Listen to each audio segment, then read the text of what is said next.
The following podcast may contain some strong language and adult themes. If you've got young children around, maybe save it until they've gone to bed. If you really don't like bad words, this pod probably isn't for you.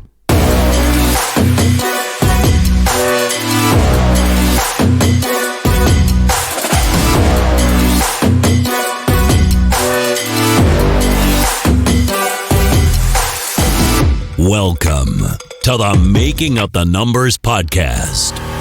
The Making Up the Numbers podcast is sponsored by Hope Technology, J-Tech Suspension, Revolution Bike Park, Ride Southern Spain, Schwal, and the world's finest independent mountain bike magazine, Single Track.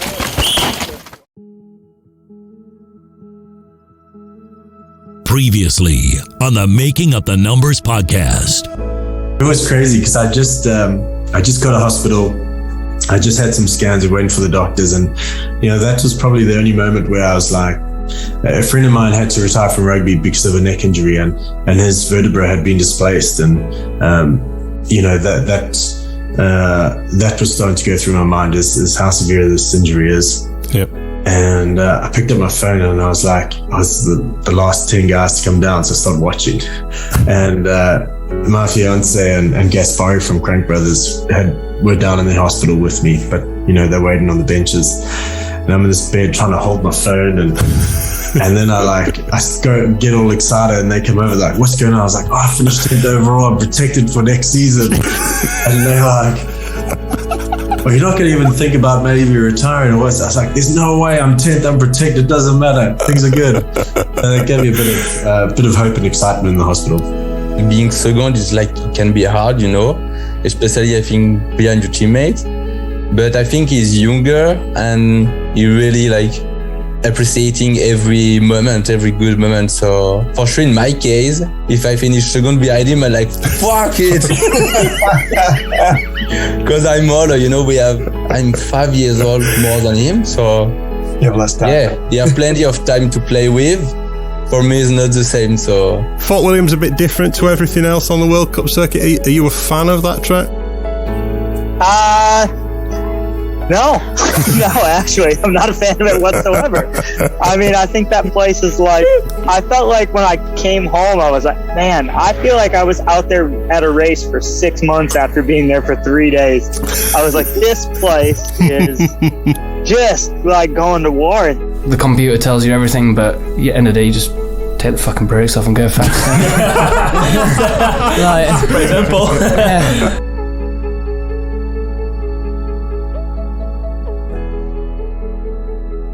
Hello and welcome to Season 4, Episode 11 of the pod. And joining us for this episode, we have the irrepressible Wim Masters, who is here not just for his own little segment, but to do the intro with us too. Then we have the young Irishman who took the World Cup by storm this season, bagging a podium in snowshoe, as well as the Irish national title. We'll be chatting with Ronan Dunne about his incredible 2022. So let's get going. We are delighted to be joined by the man who is at the centre of perhaps the biggest team rumour of 2022, who's going to replace Rob Warner. Welcome to the show, Win. How's it going? That's a hell of an introduction. Pretty well, actually. It's still a rumour at this point, so we'll leave it at that, yeah. Yeah, so that was going to be the first question. Let's hear it from the horse's mouth. What's going on? Nothing as such so far, but yeah, I just spoke to the team from Discovery in Leger last year, and then that's the last I've heard from them. So maybe they didn't like my loose operation, but I'm not sure. We'll see. Did you do a read through for them? Not to do a bit of a read through, but I've never really done anything like that. I'm a bit more of an off script person, so that was quite something different for me. Well, God, it would be great if you could get that, because obviously, with Rob saying he was going. He wasn't going to go to Discovery. Everybody's heart sank, I think, and there was no light at the end of the tunnel. Then when somebody said win, I think the collective, the entire downhill community went, yes, somebody who could actually do it. He might not be as good straight away, but he's got the charisma, he's got the enthusiasm. So if it isn't you, I can't think of anybody else that can do it.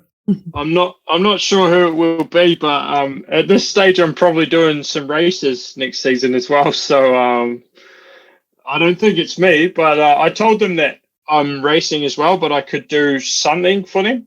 Yeah. So even like I'm not often at the end of the race anyway. So yeah, I'm there to do interviews if they want. I'm already doing that. So I'd be there to do something after the run. I'd be happy to do that, but we'll see what happens. Really, I hope that someone that does a good job takes over, but let's see. Yeah. So whilst we're on the topic of Rob and Red Bull, there's rumours of a 6-race Red Bull series in 2023. I can't find anything to substantiate it, but IXS will celebrate 20 years of the Downhill Cup next season. And there's a video about it on the IXS YouTube with Rob doing the voiceover.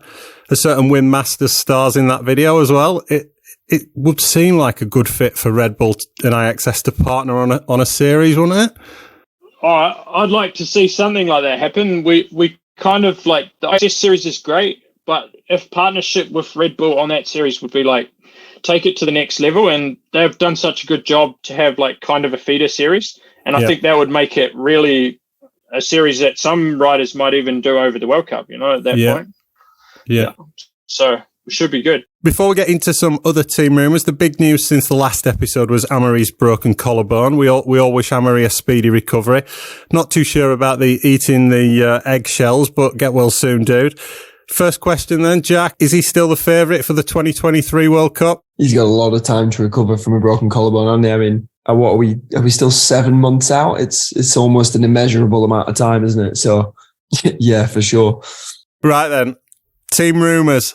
So Norco have unpaused their downhill factory team and announced that they'll have 3 riders next season: Gracie Hemstreet, Lucas Cruz, and a yet-to-be-named elite downhill veteran.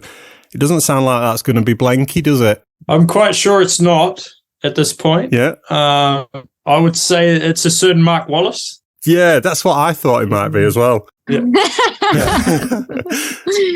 A veteran. I can't believe that. That makes me feel so old. Mark's still a child. He's not a veteran. A veteran, yeah. What the fuck is that? Is he even 30 yet? He's definitely not. We've got to find out now. Yeah, he's not. Because I remember G. Milner doing loads of filming with him when he was a junior, and I'd already been filming with G for ages, and G told me Mark was going to be like the really good rider and stuff. And there's no way you can class Mark as a vet yet. Yeah, surely you've got to be over 30 to be classed as a vet, and I think that's still pushing it. He's born June 1st, 1995. Come on. How old is that, mate? 27, 28? Yeah, 27, I think. Whoever wrote that, someone needs to have a word with them. A veteran. Well, I would say maybe he's a veteran of the World Cup circuit, but he's not a veteran. He's literally not even a master yet. He'd still be a senior in these guys. Yeah. He's 13 years off the vets category. So what do you know about Blenky then, Win? Is he going to... Somebody said Prime Bikes, which is... I'm not sure too much, but I think he's just exploring all potential options. What he can do. And maybe Norco is still in the picture, but not as part of the team. Right. Okay. Yeah. He's doing well at the minute, isn't he? Yes, he's back on form. Once he gets back to New Zealand, he always kills it. So he got back there for the Crankworks and for the Cairns Crankworks as well, and then he's back in form now. Yeah, 100%. Yeah. So, Emmy, thoughts on Gracie staying with Norco? That's good. I mean, she seemed pretty confident back when we saw in Whistler that she was going to have something, because I told her, I was like, well, it's a shame about Norco, but if you need any help or whatever, she seemed like she was like almost certain to have something, so I wouldn't really worry, but it's good. I mean, she's Canadian brand and she loves the bike and she knows it. So it's, as your first year lead, if you change team and change your bike that you've been riding for a long time, it might be a bit tricky, to get everything sorted. So I think it will be great for a first elite season to have like the same setup that she always had. And Pivot announced that their new rider would be Jacob Jewett, as kind of teased by Bernard on the last episode. Solid first season in elite for him. 51st in Leogang, 43rd in Val Nord, 27th in Snowshoe, 33rd at Worlds, and then 40th in Val di Sole. You'll be looking forward to him joining the team? Yeah, for sure. I think, I know his brother Dane because he's on the Pivot Factory Next Gen program. Right. And yeah, they're pretty similar character. I mean, I don't know Jake that much, but I think he's like from a writing side very similar to Dane, and he also does his own like filming stuff in the most edits that he does. So yeah, he's a creative young guy, and because I'm on the media side, I like obviously now it's sick when you have someone that really looks that good on a bike and you want to film him and maybe also share a bit of my experience with him. Cool. You've probably halved the average age of the team there, do you reckon, in one go? Yeah, Jenna and Jay take the. Well, I'm not really part of the team anymore, so I don't count. So the average goes down already. But but yeah, no, it's cool to have a younger guy, and I think that was the whole point, to have like someone in between next gen and in between like Bernard. So we have someone that kind of step up and can learn from the other guys. So Madison Saracen, I messaged Will, and he hasn't confirmed anything, but I'm pretty sure that they will go racing next season. Again, nothing from Will, but I've heard that Greg Williamson is going to join Madison, and that there's going to be a junior development team as well. Jack, have you got any info on that? Yeah, I mean, from people I've spoke with, they will definitely be continuing on, and Greg Williamson is going to be their new rider. So that's a new phase for that team, and you can see that working quite well. I don't really know anything about the junior development thing they're doing. I'd heard rumours that George Madley was going to do something, but other than that. Yeah, well, I've heard there's going to be 2 guys, 1 girl, but I don't know for sure who those people are yet. But yeah, George Madley, I think, has been rumoured that much that I think it'd be strange. I have heard they're working on a new bike as well. Yeah, I think I've heard that as well. Well, Will told me that. So yeah, sounds like that could be quite different from what I've heard. So it'd be interesting. What, are you talking like high pivot or something like that? I don't know any specific details, but I know they really kind of went looking at other bikes to see what they liked and what they didn't like, and putting something together based off that. So might just look completely different to what they've been riding, which would be exciting. Yeah, cool. So Emmy, I know you've got something, and I know it's good. So do you want to jump in? How can I not have something? Even when it's completely wrong, I have something. No, but actually, this time I was like to Cam, I was like, wow, we really got in trouble because of that Madison rumor. And she was like, I didn't say that to you. I was like, what do you mean? Of course you did. I wouldn't make it up. She denied it. Nice. So it's all on me now. Anyway, so we're talking, obviously, between the goals, we're all talking about, who is going to go where. And we know that 100% is going to stop. So we were like, oh, where's Mille going? And we were like, well, there's not a lot of option. But I guess because also Jake Jewett leaving Canyon, there's a big rumor that she's going to go to Canyon factory. Yeah. And I texted her and I was like, oh, I heard that. And I hope like this is true. And then she just like sent me a big smile back. So I guess, it's a good rumor. Yeah, it's a good rumor. Should be a good fit. That would be a first for like this team to have a female on the roster. I got something I can throw in the pot as well, actually. Yeah, go on. I reached out to Henry Kerr to ask him what he was up to, and he did confirm to me that he does have something, and he is pretty much ready to put pen on paper. Didn't want to jinx it by giving anything away, but given that you've now just told us that Jacob Jewett is leaving Canyon, there's an empty seat there for a young rider, so maybe he's going there. But Henry did confirm to me that he was going somewhere, so that's exciting. He might be quite a good fit at Cube as well if Blenky didn't go there. Yeah. I've been thinking about that. I was thinking that. Yeah, because didn't we say that we knew Cube were getting another rider? Yeah, Cube were getting a third. Well, they were accepting applications for a third mechanic. So we imagine that's going to be a third rider. Right, okay. At Cube. So I think Mille would be a good fit at Canyon. Yeah, for sure. For sure. And she can like learn for Fabian as well. And I was quite surprised but I mean, they also probably, she's a good friend with Tani, so it's Canyon Collective, right? It's like, it's all big pot, so I think it's a good fit for sure. Yeah, cool. Win, you got anything on the old... I didn't listen to the last 2 episodes, but up to that, I was quite informed with your rumours, and most of them were pretty accurate. So I was like, oh, they're doing all right here. All right, okay. Yeah. Some of them are just pure guesses. So I've missed the last 2, but I don't know what. So I don't know where you left off. But Angel Suarez, I don't know if you've hit that one. No, we haven't had this one. Yeah, we've speculated, but we haven't had anything. So new team with Angel Suarez. I know that there's something happening there. Nice. And when you say new team for Angel Suarez, is that a new team that's never been around before? Or never been around recently. Never been around recently. Yeah. Right. Is it YT then? No. Ooh, what, older than that? Or probably around the same, but it wasn't really a big team anyway. So now it will be coming in with a bit more because. I think I know. It's Uno. Yeah, correct. You got it. You hit it. Yeah. Okay, let's finish off this section with another one of those hypothetical questions. And I thought of this question straight after the last episode, and I still can't work out who I'd pick. So I'm calling it the impossible question. So it's a 2-part question, and you might need a pen and paper. And if people want to play along with this at home, I will put it on Instagram with whoever these guys choose and maybe put who you would pick. So the brief is you're building a brand new downhill team for the next 3 years. So it's 3-year deals. And I'm going to give you 3 pots of 3 riders. And what I want you to do, first of all, is to rank them 1, 2, and 3 that you would choose them for your team. So pot 1 is Amaury Pierron, Loic Brunet, and Loris Vergier. So deathly silence there.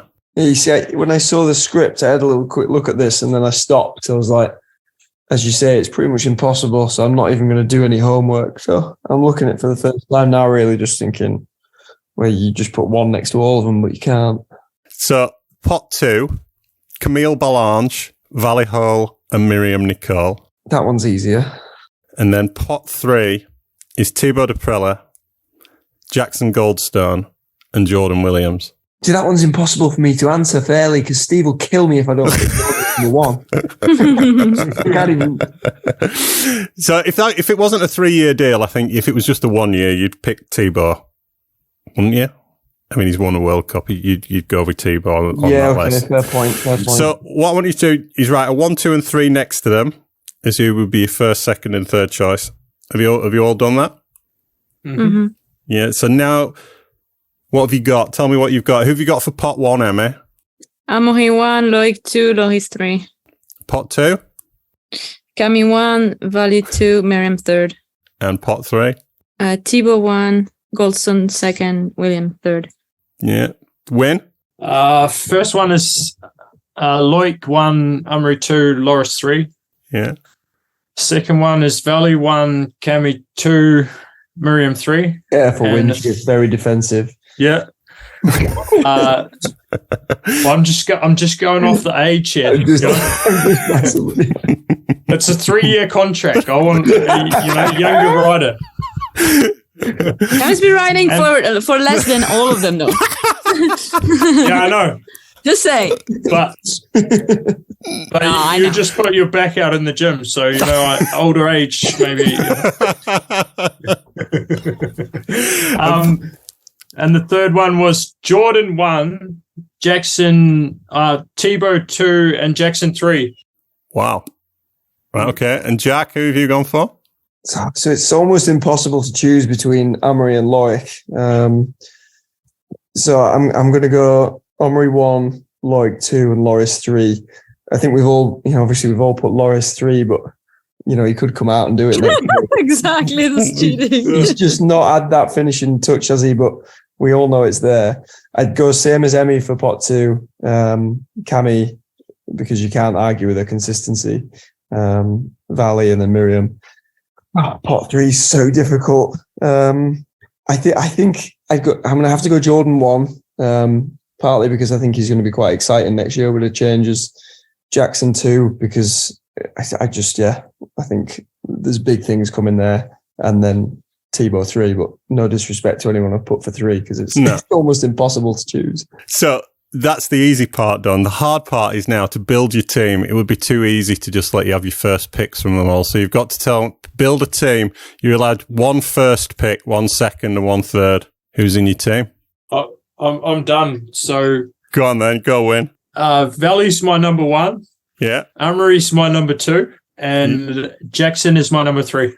Yeah, I think I couldn't get there because I wouldn't have had Jackson number 3. I think I would have had the same as you, but with Jordan as the number 3 in that pot. Yeah. I think I put him number 3 on purpose. You cheated.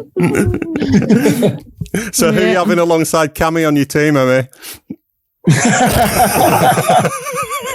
I hope Cammy's on there. Of course she is. So I'll pick Cammy for consistency. Yep.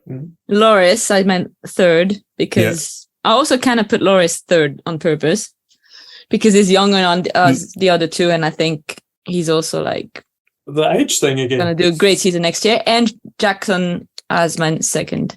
Yeah. So it's Cammy, Jackson, and Loris. I think it would be a great team too, from like personality. Yeah. Jack? Yeah, so I think I'd pick purely looking at points. So I'd pick my number 1 rider from pot 1, Omri, and I'd pick my number 2 rider from pot 2, so that'd be Valley. Because your number 3 rider's always, well, for that pot 3, you would think it's going to be more of your wild card following up on the points. So I'd then end up with Thibaut. So Omri, Valley, Thibaut for me. That's a hell of a team. That's like almost the best 3, really. No, I don't know. Yeah, but you could say that for any of them, wouldn't you? You could. It would be so weird, though. Imagine all them under the tent, no? Oh, having them together? Yeah, it would be weird as fuck. Well, Omri and Thibaut are already together, so it's just that's why. It's so weird. Then Valley's going to be there in the middle. Right, as I say, we'll stick this on Instagram and let us know who you guys would pick. We'll be back with more from Windmasters after these messages. Time to make your bike ride like the pros. World Cup level suspension tuning and servicing from the expert team at J-Tech Suspension. Built off years of knowledge and experience, the team at J-Tech Suspension will service and tune your suspension to make sure it's in tune with your riding style and terrain to shave those vital seconds off your next race run. Visit j-techsuspension.co.uk today and see how their expert team can transform your suspension performance. Me again, it's Sasha at Revolution Bike Park. It's that time again. We're going to go and have a chat to a few people about what they think is the best thing about Revolution Bike Park. Maybe 50 when it's running, hopefully. Don't know. Or actually Ghetto. Middle section at Ghetto is probably my favourite at the moment. So, yeah. All of it, really, including the burgers. Yeah, it's good. Very good, especially the weather this time of year. I think it's good that it covers all aspects of biking. Yeah, racing from play riding to racing, and also even if you're into racing specifically, you can hone in a lot of different techniques. You've got steep, gnarly stuff, you've got fast berms, everything, you know, to really, whatever you want to focus on, you can find it here to improve on, really. I find that's the good thing about it. It's been great having him along for part 1, but now I'm delighted to have a chat with Win about his own career. So I started, as I generally do, by having a look on Roots and Rain, and boom, 258 results on their Win. First thought was that's nearly the same as Jack, so let's do a head-to-head. And you guys have raced each other 54 times, including a few EWS. So, like, potentially bigger time differences there. Who do you think's got the advantage? Shit. Sad. I'm going to tell you, it's within 2 minutes. Crazy that. After how many? 7.5 hours of racing, near enough, and it's within 2 minutes. Crazy. Yeah, it's mad. Jack's got you. Oh! You're on 7 hours, 30 minutes and 50 seconds, and Jack's on 7 hours, 29 minutes and 27 seconds. I was pumped when I saw that because you put that one on last week, which did not paint me in a good light. against two lads who, let's face it, I'm not the most fond of, and they're not the most fond of me. And I was like, oh, for fuck's sake. So at least this is a situation where it's someone I got a lot of respect for, and it's nice and close. So that's good. Well done, Jack. Yep. May the battle continue. Yeah, let's keep going. I've got 2 minutes to make up. We're not vets yet. Not 2 minutes. It's what is it? It's a minute. No, it's only a minute and 13 seconds. Is it minute 30? Minute 23? 1 minute 23. That's one EWS stage, mate. It's still doable. All right, Win. So you started racing World Cups in 2008, and you kind of floated around the 30th to 40th mark for quite a while. I can say that because I've spent a lot of time doing that myself. Until 2013, I think your best result was 22nd at Schladming in 2009. Tell us a bit about that period, because you had quite a few different teams at that time. Yeah, the first year, 2008, I just came to Europe kind of by myself, and I was like, it's now or never, I've got to have a go. And I didn't do it as a junior. So I was like, I went to Australia, worked for 2 years, and then I was like, I'll go and have a go. And pretty much knew one person in Portugal and flew to Portugal and started racing there, which was actually a really good decision because we started with the Gouveia Maxis Cup and then I think another Portuguese national, and then I just winged it from there to as many races as I could do, really. Nice. I didn't know anyone. I didn't have a van, and I just asked everyone for a lift. So I had to get to know everyone straight away. So for that, it was like the perfect way to get stuck into it, Yeah. And then suddenly I knew most people in the pit. Nice. So back then you rode Ancelotti, Kenda, MS Evil, Team Bulls. Do you have a favourite kind of team from back then? Favourite memories from one or the other? The Ancelotti memories were really good because it was like me and Brook just travelling around with a family of Italians kind of in the camper van. So it was like Tommaso, who's the main guy from Ancelotti, and his dad, and we just traveled in the camper like that. And yeah, it was probably pretty hard for him looking after two Kiwis who were a bit loose, I can only imagine the stories. I remember it was my birthday once, and I was like, me and Brooke just started ordering whiskies at dinner, and then we had to ride the next day because they came to test the bike or set the bike up for the next race with us. So they'd come for the weekend to where we were staying. And we're just drinking, and the dad can't believe it. Alberto, he's just looking at us like, what are they doing? He didn't think that we were going to ride the next day. The next morning we're there, we're good. And he's like, shit, these guys, they're different. These guys mean it. What a memory. Plenty of stories, and we could keep going, but and I think I kind of had to teach Brook as he went as well. Then he came over and he didn't know really anything because he'd just come from home, and he's 16 maybe. Right. And he tried to cook pasta with no water. So, yeah. It was definitely a learning experience for both of us. Yeah, for sure. Those early years you've mentioned, not having a van and having to get lifts off people and just meeting everyone. Was it a battle to stay on the circuit for a certain number of years? Were you spending time thinking, this is hard, I can't do this? Or was it always just fun and easy to just do it? Definitely wasn't easy, but it was always fun. And then I was almost thinking the whole way along, is this ever going to happen? That you actually get paid to do this? I was getting bikes and product and maybe some travel, but not really much. Yeah. So I was like, is this realistic to keep going? And then I'm like, well, what else am I going to do really? So I'd go home, do work through the off season, trail building, and then just kept ticking away. And it got better every year from there pretty much. Nice. So, yeah. So rolling forwards then to 2013, you had a really good year. You were 22nd at Val di Sole, 21st at Leogang, and then 17th at Worlds. Did you feel like you'd made a bit of progress that season? Yeah, the previous two seasons were a disaster. I had a broken arm that compound fracture that got infected, and then I came back like when the surgeon told me that I was good, but I wasn't really. I was like still in pain. And then at Fort William, I hit a hole and I just bent my arm, like it bent all the metal plate. I remember that. Yeah, so I had like this bent arm. And then I raced Leogang anyway because I just couldn't believe it that it was that bad.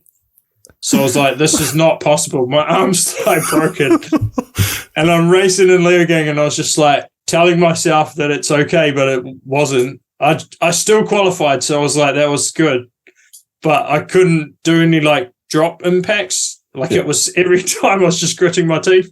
Then I went home after that, got it fixed. And that was like, wrote that season off. Next season, come back.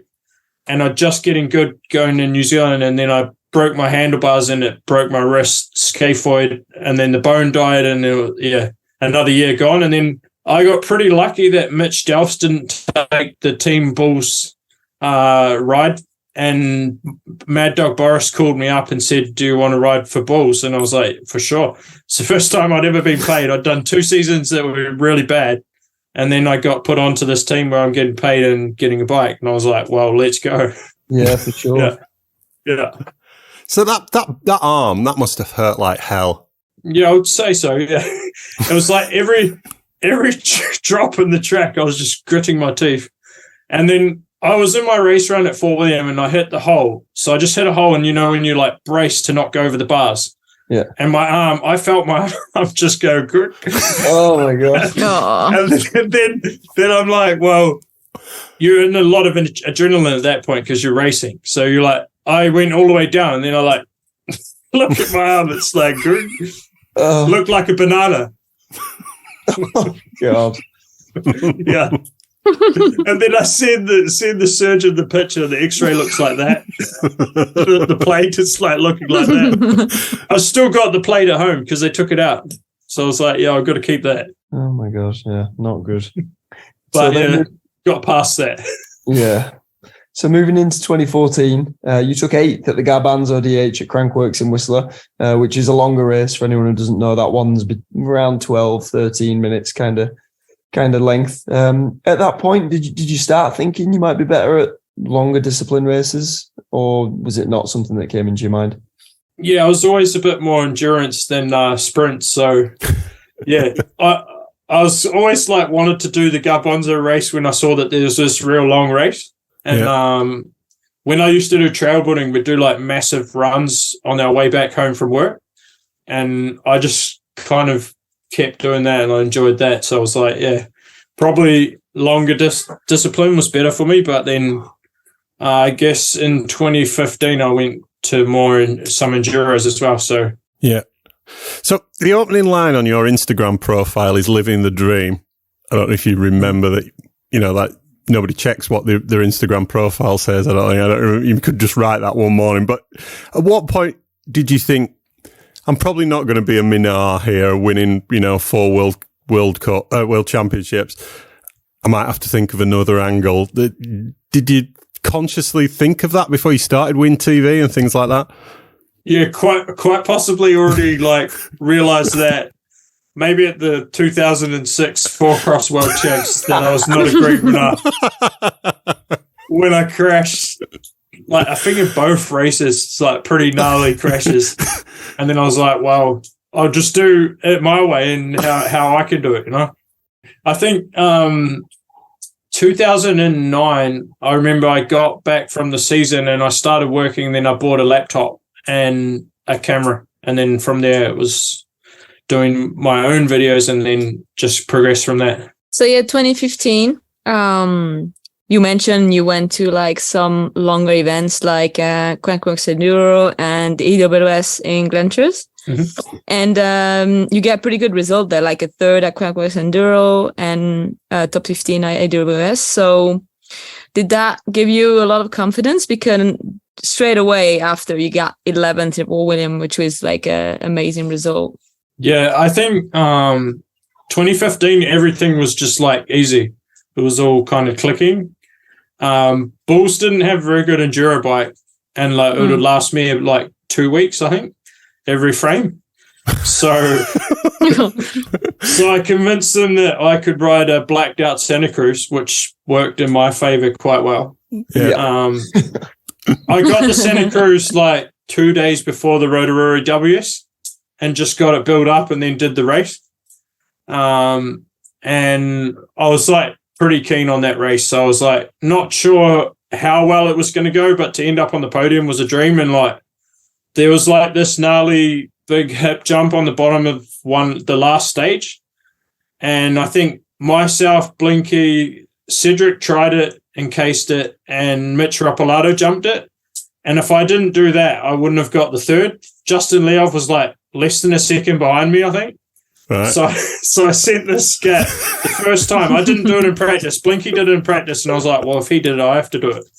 And then I did it in the race only, and it got me the third. So I was like stoked.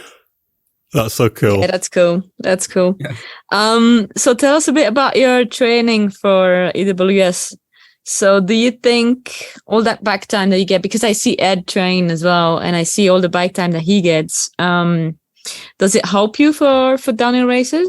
I think in that period, it helped you a lot more than it does now. Around then, like if you were training of any sort, it was good training. And now everyone's very specific. And you look at even like a lot of the build of it, a lot of the riders are pretty strong now. Whereas then it was a little bit different. You didn't have guys looking like Amory or so on, you know? So I think it's changed a little bit. Before it was like if you did any training, it's good training. And now, and now it's like you kind of have to specialize in one discipline or the other. And I think Ed struggles sometimes with just doing so much that he's just cooked all the time. Yeah, for sure. Yeah. Do you think it could be almost the other way around? Because we've seen some of the enduro riders riding some downhill World Cups, so like more downhill events like Isabeau, Adrien Dailly, and I think maybe downhill helps you more for enduro than enduro helps you for the downhill. Yeah, I think now it's become that way because then you get like the raw speed from the downhill and you can bring that a bit to your approach at the enduro. But both of them are quite different now, and the riders are getting a lot more specialized in how they are prepared. But it would be good to see more crossover. But I think the crossover days are going away more and more at the moment. And I feel personally like the enduro's gone a little bit the wrong direction from where it was. Like we done some Jack would have done some as well that were really awesome big 2-day events where you got 2 days of practice, 2 days of racing. You go to a venue and you ride all the amazing trails. And now it's kind of gone away from that, which is a little bit of a shame. Now it's only like 5 stages over the weekend, which is like pretty short compared to what it was. What are your thoughts on that, Jack? Yeah, I agree. It's definitely like the crossover days are pretty much over. Like as Wynne says, you've got the downhill that is now so packed with talent that we're all fighting over tenths and hundredths of seconds to get where we want to be, or even in roughly where you want to be. So you have to specialize in that constant evaluation of getting every single little bit of time out of your race run that you can. And enduro they're just so fit. Like you cannot compete with them. Like I've experienced it at EWSs and most recently at the Mega Avalanche, where I'm coming off the glacier in the top 3 and then I'm just getting absolutely destroyed on the climbs and I'm not unfit. And then they're holding me up on the downhills again. So yeah, I think the crossover days are over and you just got to pick which one you like and do that one. Well, we'll see how Vali is going to do, because I know she's going to do a couple of enduros. So, yeah, we'll see. Maybe it might help her. We'll see about that. So when moving on a couple of years, you talked about the Rotorua Enduro for 2015 where you got third, but there was a big race in 2017 in Rotorua, and I remember that because I was there as well. And you won that, and I was like, so pretty unique as well from who is on the podium. So Wayne Masters first, Matt Walker's second, Ed Masters third, and Sam Hill's fourth. I mean, this is a pretty awesome result sheet, if you ask me. So tell us a bit about that race that you won, and from the result that I've seen here on the script, you haven't won a stage at that race, if I'm not mistaken, but you won the whole race, and I think it was pretty eventful also from the weather side. Yeah, it was really wet, super muddy. and just a gnarly day, like a massive day on the bike. I think it was 60 Ks, and like it had been raining probably all night, so it was like soggy pedaling all day and just hard. But I like kind of, I don't know, that summer I was just getting ready for that for a while, so I was like, it was almost easy for me, that kind of massive day at that point. And then Ed was doing real good as well all day, so we kind of like had some idea of what's going on. But Ed had a few rough stages as well. I think one stage he had a big crash and his dropper got stuck up, so he had to try and ride the bottom of the stage with the seat up. And since then, he's kind of figured these things out a bit. So now he's pretty dialed with his enduro approach, but it used to be pretty wild, his racing approach all around, I think.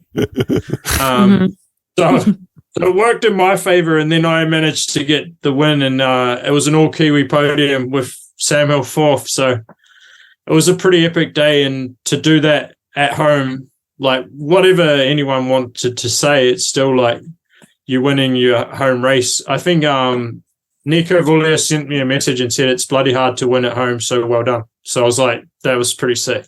It's incredible. It's really, I remember it. I remember, obviously I wasn't there, but I remember seeing it, you know, like, and I remember the conditions. It was, as you say, wet, muddy. Yeah. Do you think if it hadn't been like that, you'd have done as well? No, not at that point. I didn't think coming into that one that I was riding super good, but because it got wet, it played in my favor a bit, and I was like a bit more ready for that. And then I remember one stage was terrible. Like I was like, I've lost the race on that one stage because I was like running some of it, you know. And you're like, what are we doing here? And then Ed like smoked that stage, and I was like, what? He didn't run at all. He was like pedaling through all this shit. And then I was like, shit. So I thought I'd like thrown it away there, but I managed to hold it together for the rest of the day. So it was pretty good. Yeah, you got second on stage 1 and stage 5, and then 19th and 15th on the last two stages. Was that just you? Was that nerves, or was that you trying to just take some off to make sure you didn't bin it? We knew that we kind of knew where we were at, so I was like, well, I can't really mess this up. And then you're like thinking about it a bit as you're riding, so you're not really riding how you would normally ride. But I didn't crash as well, so that was I was probably riding a bit cautious, but it worked out, so it was good. Cool. So you mentioned a few minutes ago about EWS not really going in the direction that you think it should. I think we've got Richie on the next episode, and there's a lot that I want to ask him about, because when Enduro came along, it really hit the downhill hard over here. Obviously not the World Cups, but like the local races. The numbers were dropping completely, well, going off a cliff really, and people getting that one bike that does everything, and then you were losing the numbers that are downhill. And then since COVID, it seems to have gone completely the other way. Jack will tell you, because he's training so many youths and juveniles now, that the kids are just, there's races. I think we did one race last year and there was 100 in one of them categories, or near enough 100 riders. So what are your thoughts on the EWS at the moment, in the sense that it doesn't seem like they're giving it as much coverage? I don't know if they were doing videos from them this year. What are your thoughts? Yeah, I kind of feel like they've let it down a little bit, or let it go down a little bit the past year. And it's hard to follow as well. Like even the live timing can be sometimes hard to follow, and it's not quite that exciting when when on the other weekend you're watching a World Cup downhill and you're on the edge of your seat going, holy shit, who's going to win? And then next week you're trying to log into some live timing just to see who's doing what. And I don't know, I lost a little bit of the passion for it with the way it's kind of gone. And I gained more passion for downhill again, which is kind of cool. Everything's going in a full circle. Yeah, it seems that way. Yeah. And I don't know if you've got any team rumours on Richie, but I think he wants to do downhill next year. That's what I've heard. Well, there's rumours today. Sam Hill has posted something. I don't know if you've seen that. And he's put something like 212 days to go. And 212 days is Val d'Isère World Cup. Yeah. Yeah, that's he's planning to do downhill from what I know. So Richie and Sam back on the downhill, that'd be amazing. And I think Brendan is training again too, quite seriously compared to how he has done. Well, he's also had a family since, but now he's back in the gym and back training. So that could be good. Sam and Brendan back in there would be good. Another 2 people to beat Jack to qualify. There you go. It's the young ones I'm worried about. Fucking hell. Just keeps getting easier, doesn't it? Yeah. Jesus. It's insane now. The race used to be in the race run, and now it's just in the qualifying run. Yeah. No, 100%. Definitely. You can you're already coming back up the lift going, that's a relief. I'm in the final. It used to be the other way around. It used to be like, I could have a crash there and I'll still be good. Yeah. Gone are those days. Top 16 and now all these new riders. It's those days are long behind us. Funny. Yeah. All right then, so back to you, Win. 2022, you kicked the year off with a brutal crash at Sea Otter, but got up to race 2 hours later and grabbed 5th. You were lucky to walk away from that one, I think. Yeah, it was quite a big crash. There was like this kind of, I don't know, it's like a triple in. It should be a quad, really. Yeah. So then I got smoked in the slalom qualifying, and I was like, well, I'm going to change my tires. So I just looked at what people were doing. So I was like, I put a cross-country tire on the back for the Sea Otter downhill. And then I had a super light front, and it's still an enduro tire, but I would never use it for enduro. So it was hard compound, light casing. And I pumped them up to 35 PSI. And then I did a run of the track, and I was like, holy shit, it's fast. So I was like, and then I was like, well, they're jumping that thing onto there, so I'll give it a go. I come in and I was like, wait, there's a bit of tarmac road before it, and I was bombing that, and I'm like, well, should be all right. And I half pulled it, and if I'd have pulled up, I would have gone for the quad, but instead I just went into the face of the fourth one and just bounced full bottom out, and then just exploded into a whole lot of dust. My whole goggles were full with dust. And I was a little bit shaken up, but because it was so slippery, I just slid for ages. So it worked out pretty well, considering. Yeah, what it could have been. Yeah, I love the approach, though, Win. It's very similar to mine when you go to a race. Let's have a look at what everybody else is doing and try and copy that. Yeah, I was I can't. Well, I was I can't deal with being 45th in the slalom qualifying. So then I went to getting 5th in the downhill the next day after that crash. And I had to jump that thing in the race again. I was like, here we go.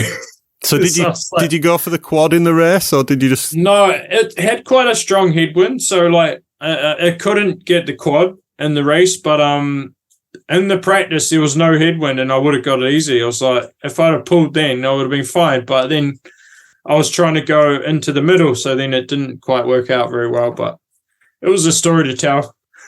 Yeah, sure. So then moving on to the World Cups, on the subject of what we were just talking about, with the standard being so high, you did miss out on a few during the season, like a lot of us did. But then in snowshoe, you hit back 21st. How much did that result mean? Yeah, that was pretty special. It was again, gnarly conditions. And I think that's the ultimate equalizer. So for me, that's when, I don't know, the chance in the race gets higher. You're now we can really battle rather than we're just trying to get in there and in a good position, Yeah. So I think that those gnarly conditions, the previous year I didn't enjoy it when it was slippery and snowshoe, but now we've got a new bike, a new setup. Everything was quite comfy, so I was quite happy, and then it was really physical as well. So I just was quite ready for that, and it worked out pretty well. I didn't expect the result to be there, but I was stoked to sit in the hot seat for a while. It had been a while since I sat in the hot seat that long at a World Cup, so it was a pretty good feeling. Yeah, I bet. Nice. Can I just jump in with a question there? Absolutely. Tell us about Windmaster's bike setup. What's the approach, Wim? Oh my god. Well, I pretty much try to get just comfortable, and then normally I'd set and forget and just ride it for most of the season. But we've got Rich, one of our mechanics, new mechanic on the team this year. Rich Simpson. So Rich races in the vets class with us over here. So he's a shout out to Rich. He's a nice guy, Rich.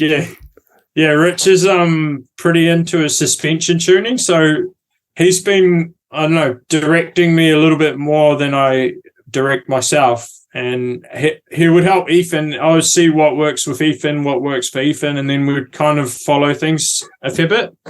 But at Snowshoe, I think I just went softer than I was previously, and it seemed to work pretty well. So I was like, but I've got one video where my bike was definitely pretty soft in the race, so maybe too soft, but we're kind of working through things, and it's good to have Rich on the team and work with him, and then have Ethan as well. Ethan's super focused and improving every race as well, so it's quite good to have a young guy like that to learn off that's so focused. I don't think I was ever quite that focused in my racing at his age, Yeah. So you then, at the end of the season, you went and did Trans Madeira, which looks like an awesome event, and you won that one. Was it the first time doing something that long? I'd done the Andes Pacifico before, and I loved it. And I was I had a few good days, but I had a lot of mechanicals because my bike was a one-off-season old bike. And normally when I go home to New Zealand for the winter, I ride all the time. Yeah. So then I took my old bike to the Andes Pacifico, and it kind of wasn't really up for 5 days of racing. But then I knew what I was in for at Trans Madeira, and it was just 5 big days of riding and some pretty hard days. For an enduro that's aimed at everyone, it's a pretty hard race, and just some awesome tracks. Actually, I only went there because I missed Val d'Isole with COVID. So I just recovered from that, and I was riding with Phil Atwell, and he's I'm going to Trans Madeira next week. This is Thursday, and he's flying out Monday morning. I was oh, I'll come. So I messaged them because they'd asked me a couple of years before if I wanted to do it, and then I messaged them, and they said, "Oh yeah, you can have a spot." So then flew out Monday, and I was back into it. Took the win. Yeah. I was pretty happy to just show up, and I think me and Phil arrived Monday night. Phil's bike got lost, so that was already the trip was quite entertaining the whole way through. And then we arrived Monday, so we got to build our bikes. I think it was getting dark. Just got my bike together, and then Tuesday morning they drive you to the top of the hill and you start racing. And you're away. So yeah, and then you're 5 days of racing. So it's 5 days of racing. Some of the stages we'd done when we went to the EWS in Madeira, but then there was there's a whole lot that we'd never ridden, and there's some really sick stuff there.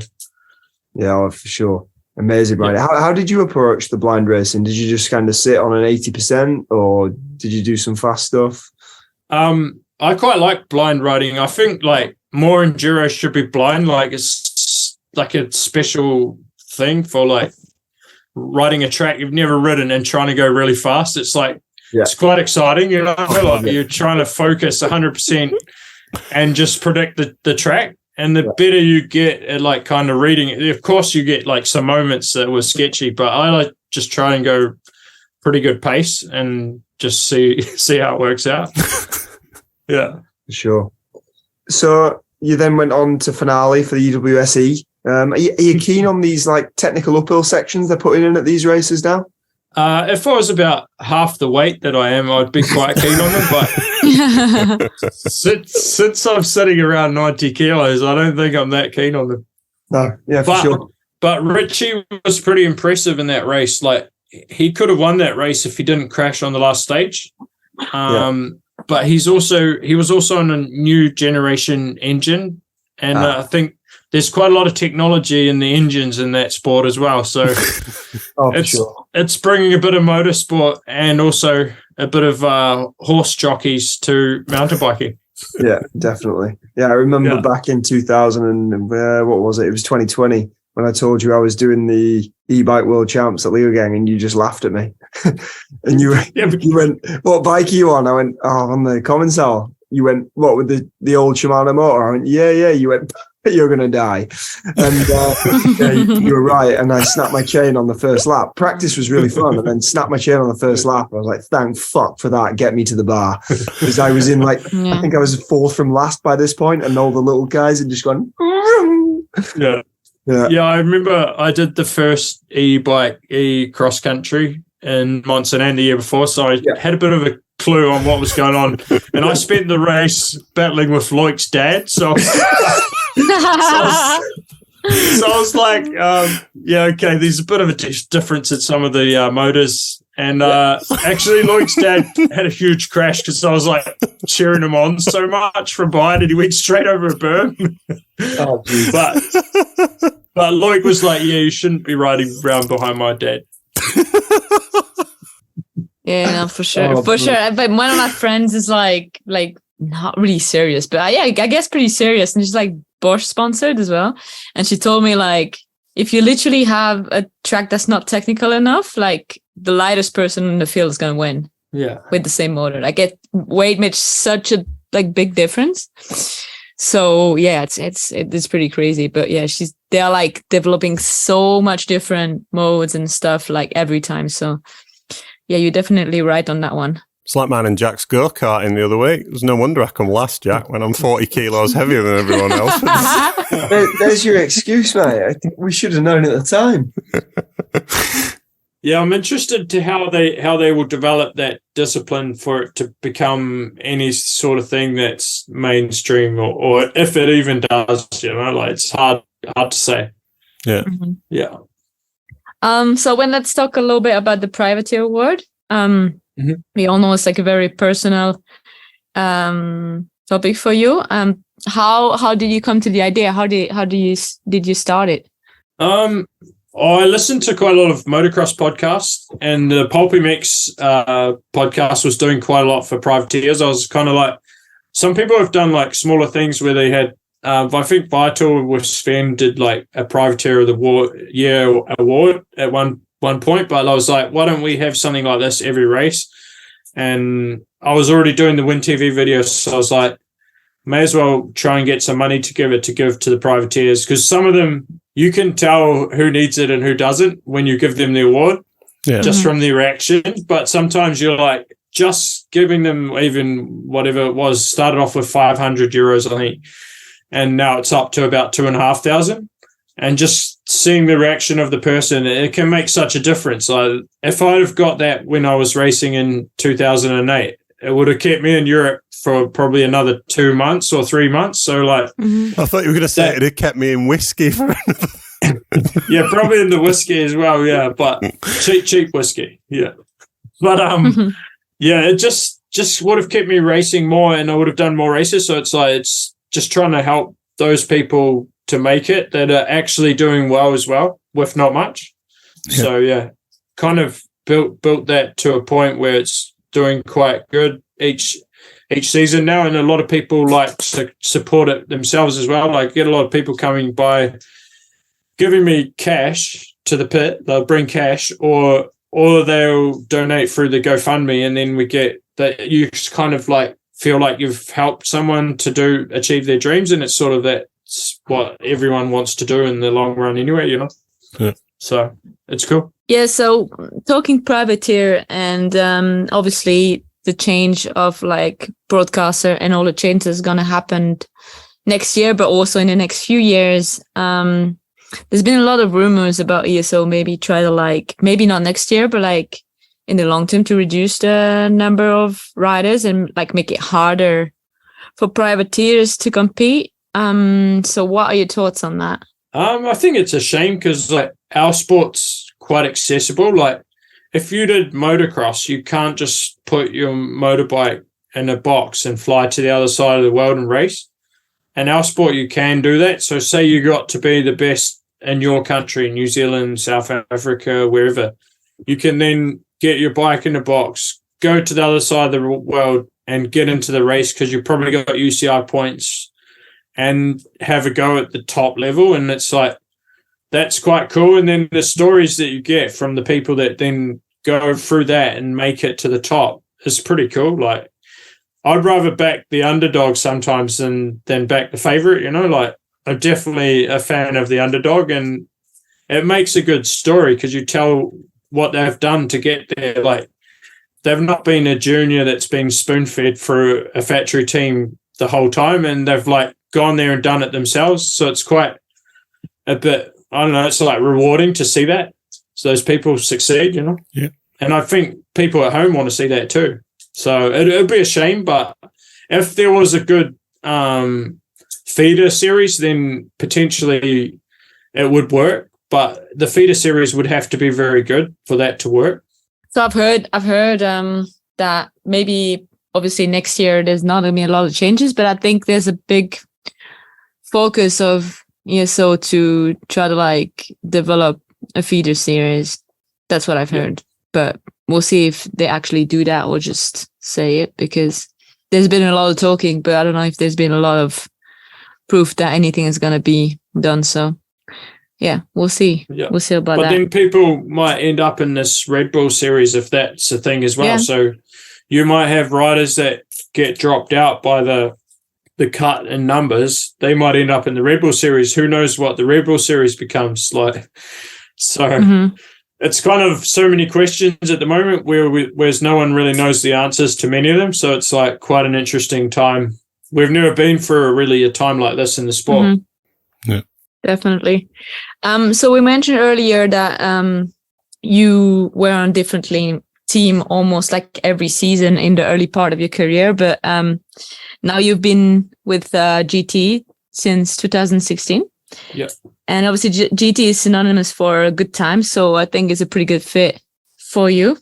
Yeah. Do you feel as though like if you found a home there at GT? Yeah, kind of like I remember when I changed teams, I was like, I still had another year on my contract, so I had to in the end I had to pay out, and then they cancelled the team anyway, so I like kind of lost out there. So the sum about 20,000 euros at the time, I was like, which was a lot for me at the time. Yeah. But I was like, well, I've got this chance now to go to GT, a brand that everyone knows, and a team that's been in racing for a long time. So I was like, I have to take that while it's there. And I wouldn't regret it. I'll do it again today because it's just been like every year kind of building. And I kind of grew with the brand as well. Like now people know me through GT, and then I can tell someone in a shop like I ride for GT bicycles. A lot of people know GT bicycles. So it's like it kind of just a bigger brand. If you told someone you ride for Bulls bikes, they don't really know what it is, but in Germany it's massive. So yeah, I think it was a good chance, and we've grown together, and I'm kind of at home there now. So pretty happy to be 7 years, and we're on to the 8th one next year. So it's ticking along. So how does it work now with GT? Like what's the brief for you? Like you seem to travel a lot. So what do they actually want you to do? Because it seems like you're doing a lot. Yeah, often I do probably too much. So it's like it was my doing quite often that I do too many events or I ride too much. So I would say I'm detrimental to my own performance quite often because I just want to ride my bike, and then I just end up tired. But that's what I like doing anyway. So I was like, why not? But yeah, they kind of give me quite a bit of freedom, and I can do the events that I like to do.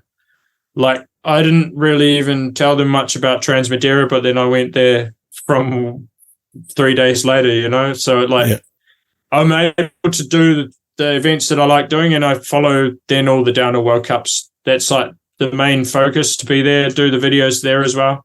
Quite enjoy doing that. It's just like part of the race, but then part of the post-race as well, you know? Yeah. Yeah, so you mentioned Ethan Craig before, and Jess Blewett is also on the team, and obviously on the Enduro side you have Noga. Jess and Ethan had great seasons last year. tell us a bit about the team and how much you involve in like the development, because obviously they're younger riders, so you can help them out for sure with your experience. Well, Ethan came onto the team and it was me and Martin at the time, and we're like, what's wrong with him? He doesn't talk. And so we just like going at him flat out, like, and then just got it like getting the character out of him. And now it's quite funny because now we've got Ryan Pinkerton on the team. Yeah, true. Young American kid as well, who's been doing quite well. And now it's like Ethan started to have a go at Ryan all the time. I'm like, I like it. Now he's starting to come out of his shell and he's trying to get Ryan as well. So it's like he's giving back, and it's kind of like, I don't know, just developing into a character, you know, and we probably give people too much shit sometimes, but I think, you know, if you go in any other job, you're going to get shit. Like I've been on plenty of building sites where I was the one getting the shit, you know? So I feel like it's kind of similar. It's like you're coming on as an apprentice and you want to try and help them on their journey, but you give them a bit of character building too. So good. Yeah. Nice. So you're 35 now. What's the plan for next season, and what hopes and dreams do you kind of have left to achieve? Hard one. That it's pretty much just like continue enjoying riding and racing. So whether that's at the World Cup level, probably not too much longer. I don't think I'm going to be like a Greg Minnaar, but if I'm still going all right, then you keep going. But doing events like Trans-Madeira and stuff like that is like just such an experience. Yeah. And those are like probably the best weeks of riding that I remember when I do those events. Like I remember the Andes Pacifico being so good, and then the Trans-Madeira was kind of the same. So I was like, try and do a few more like that. There's one in Mexico that I want to do, Trans-Sierra Norte. It's like Day of the Dead festival, and they run it alongside that. So I think that one's pretty epic. Marcelo Gutierrez was at the Trans-Madeira, and he said the trails there are insane at the Mexican one. So do that, and maybe the what's the one Trans-Provence, but they've renamed it Stone King Rally. Yeah. And then all the downhill World Cups as well. So stick with the downhill to do the videos and stuff, and for the like near times, just keep racing, but see how we're going, really, I guess. And then building on the privateer program, we're trying to build on that and develop it into being like I run a bit of a program myself alongside the team to help privateers as well. So yeah. That's the plan for the short term. We're just trying to get enough funding to make that a reality for next season. So it should be watch the space. I think it'll happen. But yeah, if anyone's keen to get behind the privateer program, where we're kind of like giving one rider per event the factory rider treatment. Oh, that's cool. Yeah. So that's kind of the goal. Yeah. So how does somebody apply for that? Win the privateer award. So right, okay. Applications are not accepted. Right. Just results on the day, and a good story from how you got there, then that also helps. That's cool. Like sometimes I can remember we'd be going through the privateer award. We have like two people, and then you've got to look at what does he get, or where did he come from, what bike is he on. And yeah, it's quite hard sometimes to really define the person. But then when you get someone that's really got nothing, then it's pretty cool, you know? And if you then put them in a team where they're like suddenly a factory rider for a week, it'll be quite interesting to see the reaction of what they like. It's just a different world, you know? Yeah, 100%. You maybe get some great content out of that. I'm not saying that's the aim of it, but just seeing the different people, you know? Yeah, well, that's the plan anyway, and try and tell some stories. Yeah. That's what I like to do anyway. So, yeah, we'll tell a few stories through that and hopefully grow it into something bigger as it goes. Cool. Well, I'm going to try and follow a privateer on here next season as well. That's a plan for next year to do, you know, like follow someone for the whole season. Maybe not after every race, but after every couple or something. So are you living over in the UK now? I am, but I'm moving to Austria next week. Okay. So, yeah. Are you going back to New Zealand? Back to New Zealand after next season. Right. For the summer. Yeah. So haven't been back to New Zealand very much lately, but hopefully get back there next season. So Austria should be good. I've never done a cold winter though, so yeah. Best of luck. So when the racing's done, you're comfortable in front of the camera. Would you like to move into the media? Oh, for sure. Like already, like with the Win TV side of things, I really enjoy that because it's like most of the people I'm like kind of friends with now anyway. So it's good to chat to them anyway, like after the race, even if I'm interviewing them. Yeah. I'm still like getting the story of their day, and it's quite enjoyable to do that. Yeah. So yeah, I would like to do more, and hopefully the opportunity comes. Cool.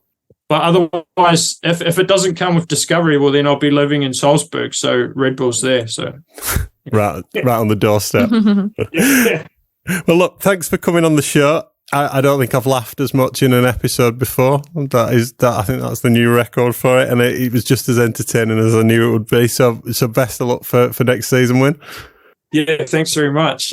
Thanks for having me on the show, and I'll keep trying to tune into some of the episodes. Some of them have been really good, and I've been enjoying the Team Rumours side of things. Excellent. Yeah. Cool, thank you. Well, we'll be back with Ronan Dunne after these messages. Hi, I'm Ollie Wilkins. And I'm Ben, the Deaconator Deacon. We've just spent the last week at Ride Southern Spain. Having a fantastic time. We have. We've ridden countless amounts of enduro and epic downhill trails. That's right, they have a workshop, swimming pool, pizza oven, fire pit. They've even got a donkey here, dude. You get a free beer if you ride, you know? That's alright, is that right? So we've just dropped into this first trail of the day. Cheeky little off-piste line here. Nice little dusty berm at the bottom to catch you. £600 a week includes accommodation, airport transfers, 6 days of uplifts and guiding. Check out their social media or website to book your holiday at Ride Southern Spain. Ride Southern Spain. Single Track is the world's finest independent mountain bike magazine, and they have a fantastic offer for podcast listeners right now. If you enter the code MAKINGUP at checkout, you'll get 50% off Print Plus and digital subscriptions for the first year. Print Plus includes 6 issues of the magazine, each one containing plenty of ride inspiration, opinion, adventure and reviews, plus full digital access to their site for under £20. With the discount code, digital access to their site starts at just £10 a year. That code, once again, is MAKINGUP. That's MAKINGUP. All one word, no spaces, for 50% off Print Plus and digital subscriptions at Single Track. If you're enjoying the Making Up the Numbers podcast, hit subscribe now so you don't miss an episode, and drop us a review whenever it's convenient. For additional content, follow us on Instagram at Making Up the Numbers Racing. So we recorded with Win on Wednesday night. It's now Friday night, and we're about to record with Ronan Dunne. But in the meantime, since we recorded with Win, Charlie Harrison has announced his retirement from downhill racing, or from World Cup downhills. Jack, I think you called that a few episodes ago. Thoughts? Yeah, I think I did actually, didn't I? Yeah, I mean, it didn't come as a surprise when I saw it. I think it is actually the first thing I saw on Instagram that day when I woke up. And yeah, I remember my first thought was, well, I saw that coming. So yeah, I don't think it's fair for anyone to judge anyone else's situation. So yeah, he's obviously got his reasons. Yeah, I think if your heart's not in it, you can't compete at that level, can you? Or it's just, you shouldn't try to, really. Yeah, for sure. I mean, he's had some bad injuries in his short career, and that's going to affect everybody differently. There are riders out there, like G's a prime example.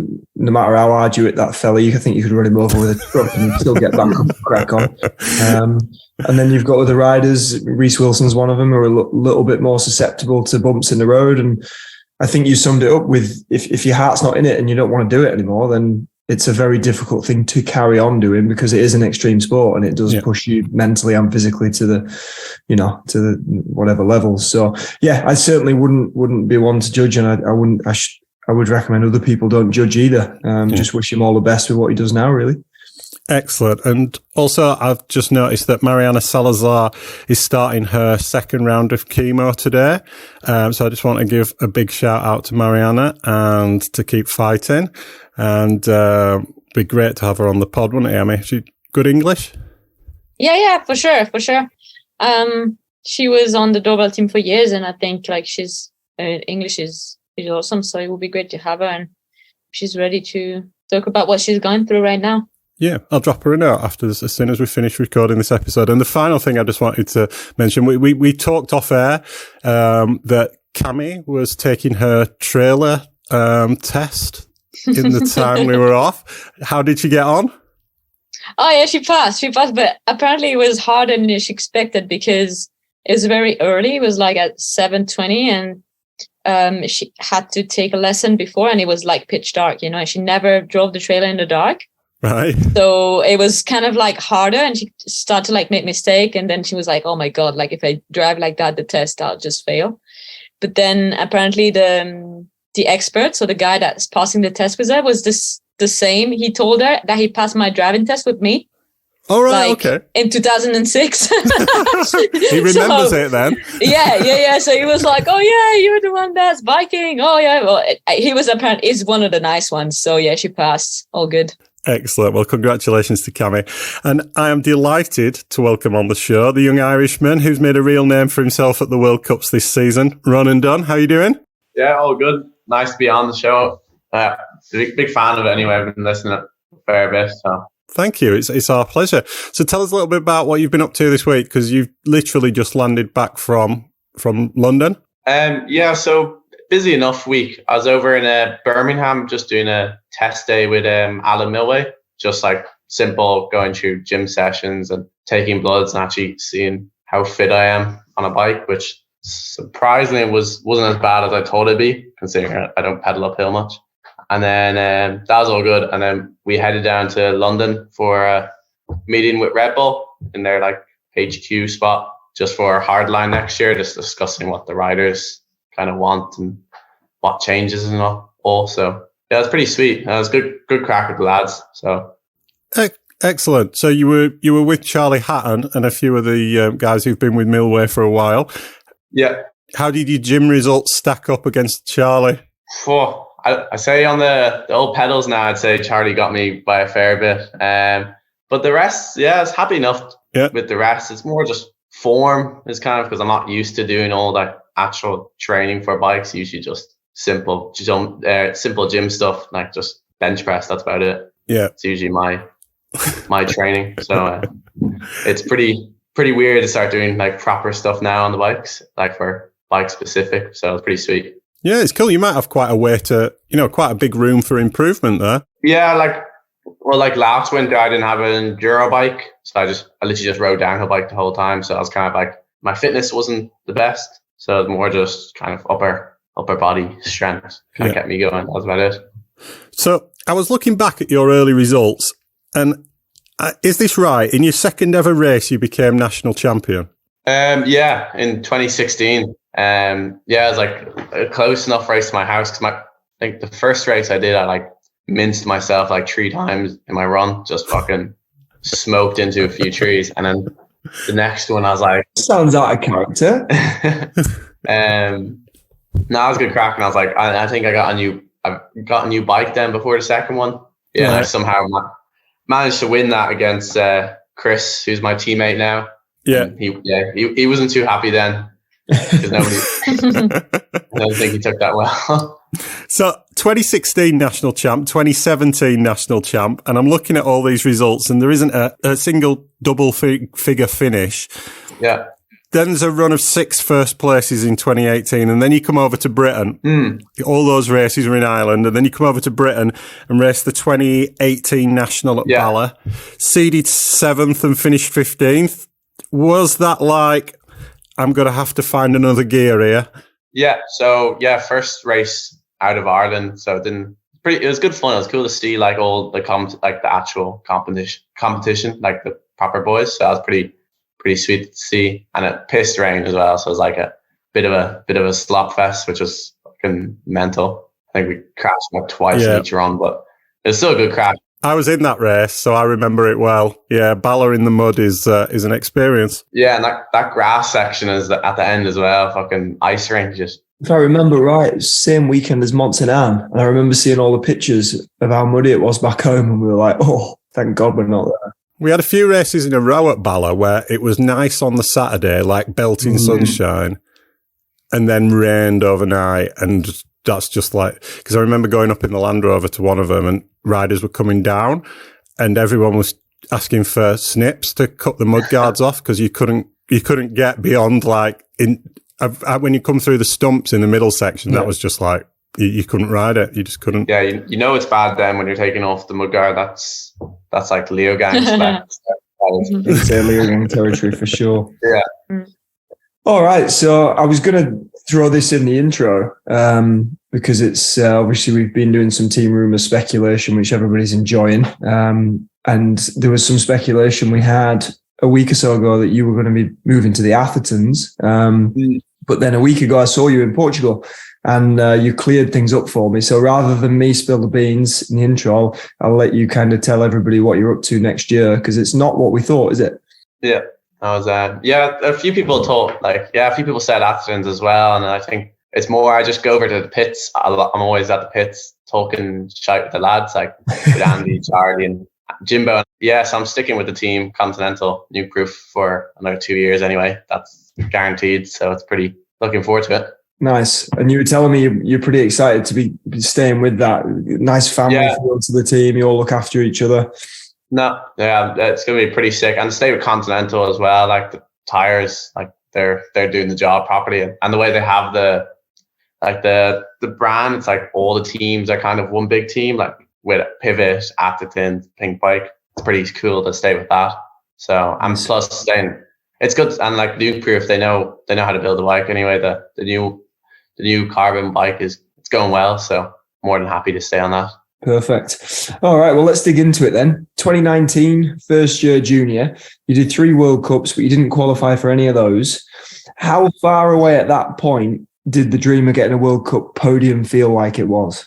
Yeah, like I don't think it really ever crossed my mind then. Like when I looked at podiums then, it was kind of like some surreal kind of experience that like you couldn't even imagine what it'd be like to be up there. So it's kind of, the main goal was more just actually get into a finals day that was the main thing. But that year didn't go to plan, but I wasn't really expecting anything. It was more just go over and have a bit of crack with the lads and live the old privateer life. So it was good fun though. I enjoyed it, but yeah, wouldn't have expected a podium after those races. Yeah, for sure. And then 2020 was obviously a write-off, so because of COVID, moving up to 2021. You're coming into elite with only one junior finish at that point, 18th at 2019 Worlds. Can you remember what your aims were for the 2021 season? Yeah, like I didn't even think I was going to race the season because I just didn't think I was fast enough after juniors. I was like, it's a lot of money to spend and all this. So I was like, I'll give it a crack anyway. I'll do like half the season and maybe if I qualify, that'll be. So yeah, like I got an okay result in a Portuguese Cup. I think it was a 5th or 6th. I was like, I can kind of ride a bike. So yeah, it's more just going into that World Cup to just go in and get somewhat close to a qualifying was the main goal. And then to get 22nd in qualies was pretty, I was like, what the fuck? That was kind of odd. And then to get 29th in the finals was, I was like, I couldn't get my head around that either. So that's pretty cool. But, for sure. So I was just about to read out some stats from that race. Your first Elite World Cup in Leogang, as you say, you seeded 22nd and finished 29th. Matt Walker, Luca Shaw, Angel Suarez, and Andreas Kolb were the 4 riders ahead of you, 4 big names, and then Breeden and Max Hartenstern were the 2 behind. After that weekend, how did you feel? Yeah, it's pretty, like, I know it was a wet race, and I was like, it was kind of like, oh, maybe that kind of got into my advantage, but like, it was kind of cool to know that I had some kind of speed, so that was pretty like confidence boosting, and it made it a lot easier going into like the next World Cups, knowing like I just ride decent, I should be okay to get in. So it's pretty Yeah, it was weird. It was so quick as well. It happened like it was all kind of just like being from nobody to getting some result was pretty crazy. Yeah. Did you feel you'd done anything in particular to go to Leogang and get that result? Was there any kind of training you'd done or? No, like not really. Again, I didn't have an enduro bike. I just rode my downhill bike loads, a fucking ton, and just loads of downhill, loads of bench press. Downhill deadlifts and bench press. That was it. Not a bad recipe. No cardio and pre-workout. That was my that was my secret. And it worked. It was working. So I was like, I wasn't changing anything. But yeah, that was all the prep there was. Like no suspension setup. It was literally my own my own shitty settings. But the team, like the bikes are running great as well. Like the team had them, like even though the team was very, very small then, they like did the best we could. So it's pretty sick. Nice. So then it was on to Leger, and again you seeded 20th, and this time you finished 17th. Were you caught in the rain for that one? No, I think I got it just as it was like kind of just before Tebow. I think I was. So I was lucky with that. So you got some dry. I wasn't really like. I think like I was like 17, but I saw loads of people messed up. So I more looked back at my qualies because I was real dry. Everyone had the exact same. So I was like, okay, I was happy with the qualies, and it was cool to get. It was nice to get a top 20, but like it was cool to get a proper top 20 qualifying as well. Was the main thing. Yeah, and that was a sick race. That's one of my favorite tracks. So I was like, yeah. After that, I kind of was feeling like pretty confident after that one anyway. Okay. So as you said, huge start with those two results, but then it did slip away a little bit. 34th in Maribor. Oh yeah, Maribor, that was just, everyone was just going hot shit. Like it was so, so quick. Like I think I went into the qualies and I was like, okay, I don't think I was feeling, I don't know, it was the heat or something, but I was like, okay, I'm not going to go all out. I don't like for a quali, I'll just get it in. I was feeling quite confident after those 2 World Cups and like the IXS Cup I had. I was like, okay, I'll just have a good run. And it was a pretty good run. And I got down, I was like 40th. I was like, oh shit. And I was like, just people beating me. I was like, oh, fuck. Like it was just, I was like, pretty good run, but it was so far down. And I was like, fuck you. That kind of taught me, don't lay off. Like you kind of still have to go fucking flat out still for qualifying. And then, yeah, I think my riding kind of changed then. It got pretty loose from then on. So moving on from Maribor, it was a DNF at Worlds. You didn't qualify at Lenzerheide, another DNF at the first snowshoe race, and then 57th at the second. So downhill's a bit of a cruel mistress, isn't it? At the end of the season, how did you feel looking back on it all? Because there's proper ups and downs in there. Yeah, like I think as Val de Sol, because I think I damaged one of my like extra large frames on my bike, and I had to go into a large, like a quite small bike. And then I just got so fucking loose on the bike. Like I think that's kind of where I got my name for it, was just going so loose into stuff, and it kind of just stuck. So Val de Sol, Val de Sol, that was probably one of the best I've ever felt on a bike, was that one. But I never made a run down. I broke a wheel every run, like every practice run. I never rode the end section of the track. Yeah. And like I got to know one of the marshals because I walked past them so many times. This is like one of my stories from a race. Yeah. I think I broke like 8 rims that week, and 2 rims were like in the same run as well. So it was like bang bang, 2 wheels gone. And my mechanic was he was fit to murder me. Yeah. And then for qualies, that one I think I was 10th in the first split, and then I just blew the wheel up, and that was pretty. And then the rest just kind of kept on going well. Or I think Lenzerheide I was like 24th or 20, I don't know, 20 top 30 on the last split, and then that last flat turn before the drop off, I fucking washed out, and that was pretty good. Yeah, like I was riding good, but I was just not making it down the hill. I think it's pretty important to make it down the hills. And how were you feeling at the end of the season? Pretty tired. Like I had like a lot of big crashes, so it's kind of like just like sore. And snowshoe, I minced myself, so I was pretty beat up after that one. So it's kind of like I was looking forward to the off season and to try to change some stuff so I can actually race was the main thing. What stuff? What were you looking at? To more just calm down, just not write myself off or write the bike off. So that was kind of the one of the main things, was it to get to be a bit more smoother. But I don't think I achieved that at all. I was about to say that, but I'll let Emmy ask the 2022 questions. Yeah.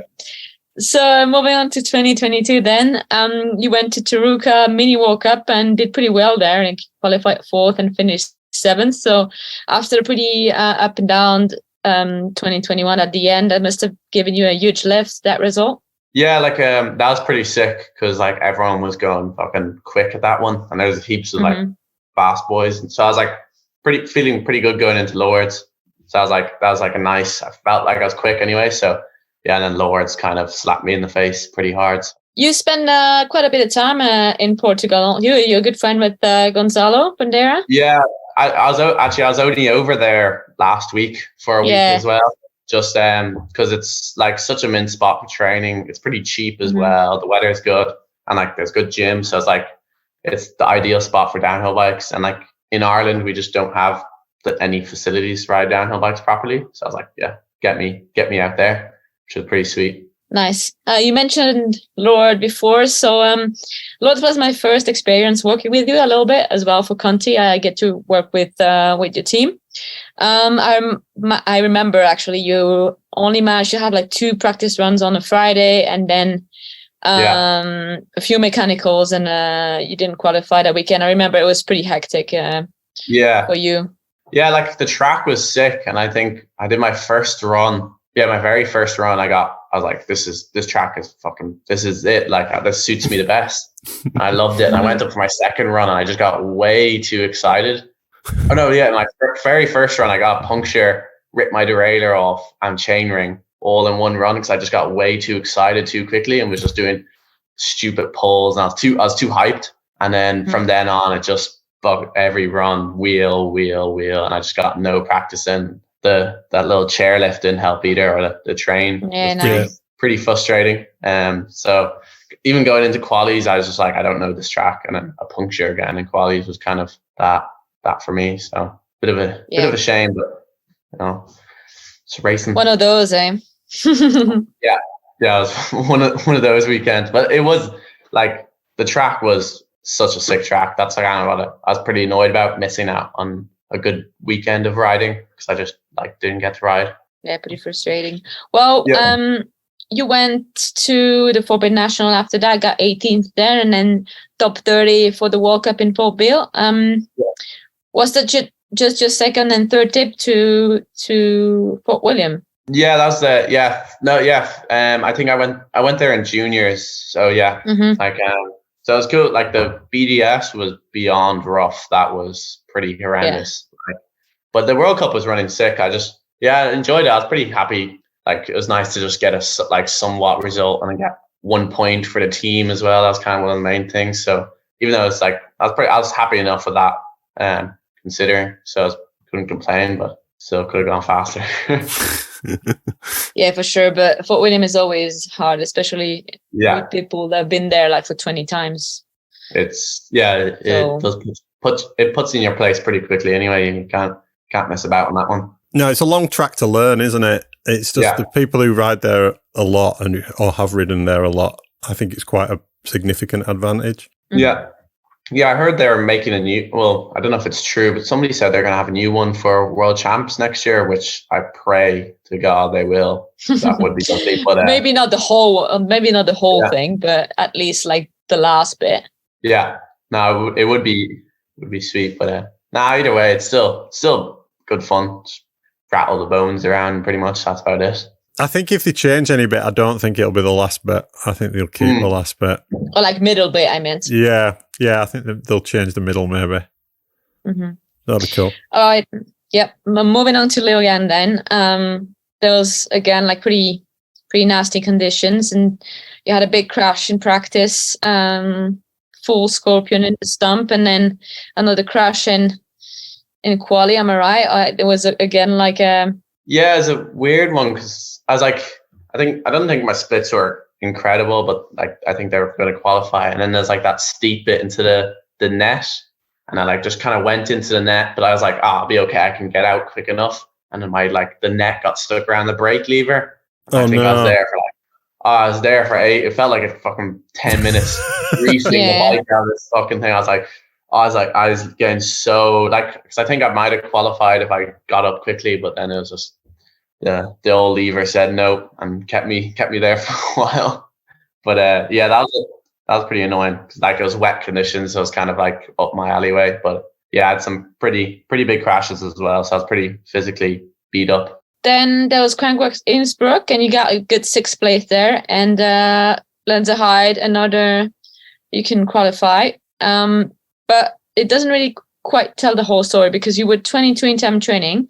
So I guess the pace was there. And I guess everyone can see you have like the talent to qualify. So I guess there was another problem in your race run. Yeah, that was a weird one with Lenzerheide, because I was riding like in practice. I felt really good. I was like getting everything just as I wanted. And then when it came to qualies, I was just like, okay, because I was getting quite aggressive riding, and I was like, just take it easy. And I just rode, like, it felt like a good run, and I just didn't qualify, which was that kind of messed my head pretty much. I was like, I just couldn't get my head around it.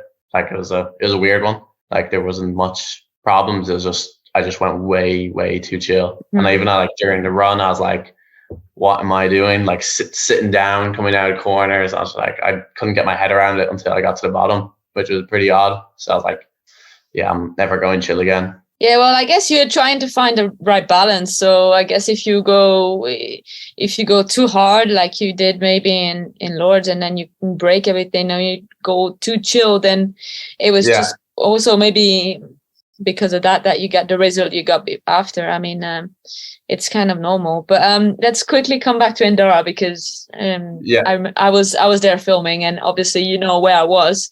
Yeah.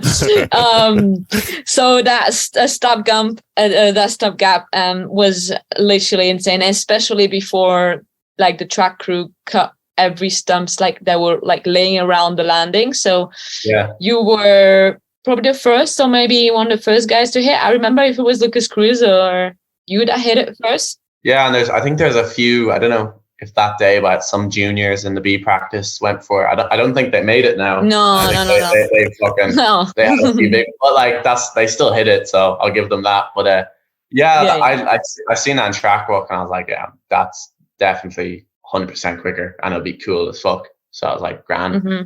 Sign me up. So that was I was kind of like, I enjoyed that, and I think I got it most runs as well. I got sketchy as fuck, but like I still somehow held on to her, so that was that was good enough for me. Yeah, there's a lot of people watching, and as well, like I guess it got easier because obviously people were like hitting the stumps and like crashing all the bars, so they'll cut more stumps, and then like the landing got a little bit easier each time. But there's definitely good stuff to film there.